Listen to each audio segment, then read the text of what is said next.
Thank you for the questions. You see, I think I'll explain this. I believe some of you will probably be hearing this for the first time. You know, the world over, police have what we call the foundational conduct of police is actually based on what we call the theory of training.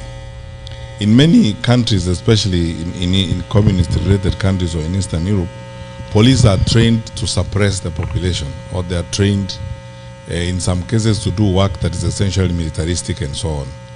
Many civilian countries, especially democracies like ours, we train our police for purposes of just law and order, preserving law and order and tracing or investigating crime. So I'm saying this because even when I was in the Ministry of Interior, I was invited several times to Parliament to address these issues like extrajudicial killings and forced disappearances and so on. And I kept telling, you know, I would tell members of Parliament, and I would tell you today as Kenyans, and please, this is the fact of the matter. Our police and our security, our domestic security teams are not trained to suppress the population, or they are not trained to control, or as I said, brutalize the population. That is why our police system is civilian supervised, because the minister is a civilian, the president and the National Security Council in most cases is populated by civilians. Our security teams are civilian supervised.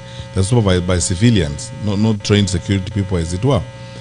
And because of that, the police developed the elaborate document called standing orders. The police have got standing orders. And the standing orders basically is the code of conduct for the police. It is because everybody realizes that sometimes there may be individual police officers, and there have been cases where individual police officers have acted beyond the law or beyond their powers under the law.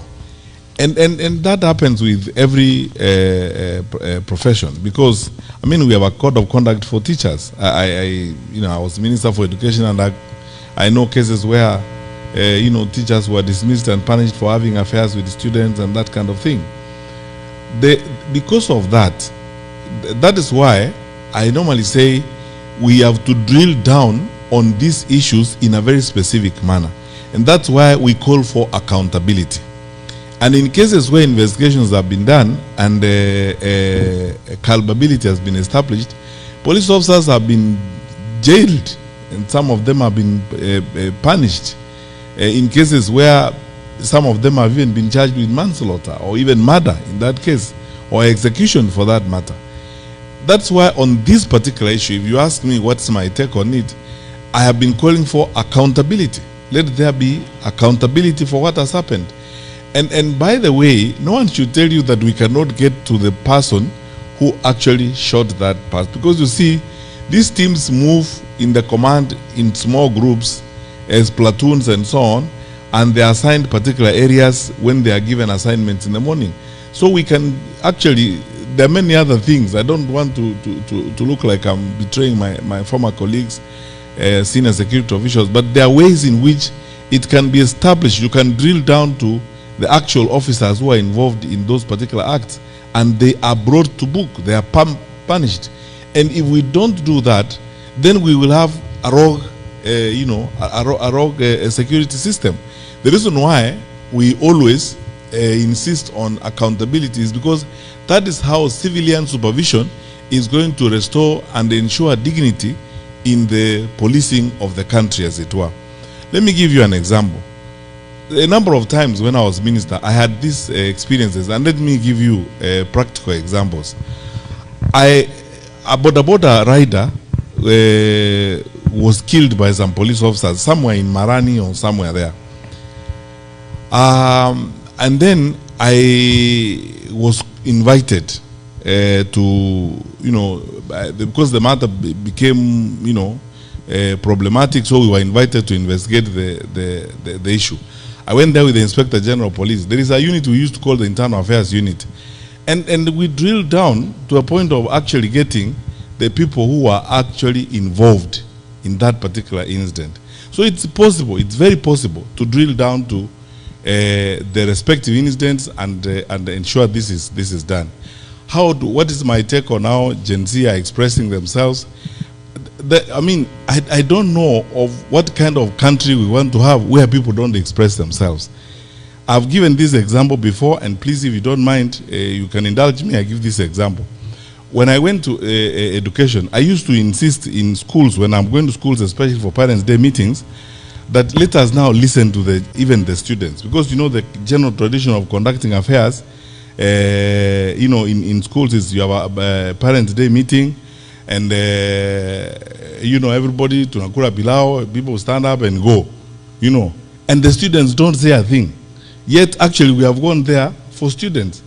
Educators in the room, like Dr. Weja know, that listening to the voice of that is where inclusion begins and ends. So I went to one school and I told the principal, I want to listen to the students, give them a mic, let them also ask questions. And this girl asked a question, almost drove me to tears when she looked me in the face and said, and this is a girl who was in Form 3 or Form 4, told me, Minister, we work so hard in some of our schools. There are schools where people steal exams wantonly. And we know the basis upon which people are admitted to the Faculty of Law or to medicine and so on is on the basis of the grades they have. Now, those of us who are not able to steal exams are disadvantaged. What are you going to do to ensure that this does not happen? We were being called to account by our children, as it were. What is going on, honestly speaking, is something we can deal with less force, less arrogance, and so on, because there is nothing unusual or nothing extra that is being asked. What this is voice, the Kenyan population, they may be young, they are voicing themselves, they're saying this, they're voicing concerns and raising issues. Why don't you address those issues, as it were? And then find answers. Where we don't have answers, we can confidently say we don't have the answers, or bring them on board. That's why I've been saying we must be as open as possible, because we chose democracy. Why did we choose democracy? We don't want to listen to each other. We chose democracy. That's where I think personally I have a problem, that we are not listening. Let's listen to the issues that are being raised. Some of the issues that are being raised by Gen Z are straightforward matters that you can see, like recruitment and so on. If you need 200,000 shillings or 300,000 shillings today to get that letter of employing a teacher, 300,000 or 200, where are these guys going to get that money? And this is what they're asking. They're asking for, equity. They're asking for objectivity, meritocracy, and these straightforward issues. Why should we even debate them in the first place if we are serious people, in our society? So my view is, and then that is a position I've held for a long time. It's not just for this circumstance. Let us listen to one another. Let us listen to the younger part of our population. And I noted the other day in an interview that 70% of the Kenyan population, 70%, 7 out of 10 Kenyans you will meet are below the age of 35. So the 30% are the ones now sitting on this 70%, as it were. And if we are serious people, honestly, and I believe we are, shouldn't we be spending our energy and time on this 70% of the population? And if we are serious about what we believe, and these are the people who should be investing more of our energy, because this is the way the country is going to be in the future. Some of us are facing the door. These ones are coming in. Isn't this the part of our population that we should be spending time? And when they ask questions, we brutalize them, or we think it's not necessary for them to ask questions.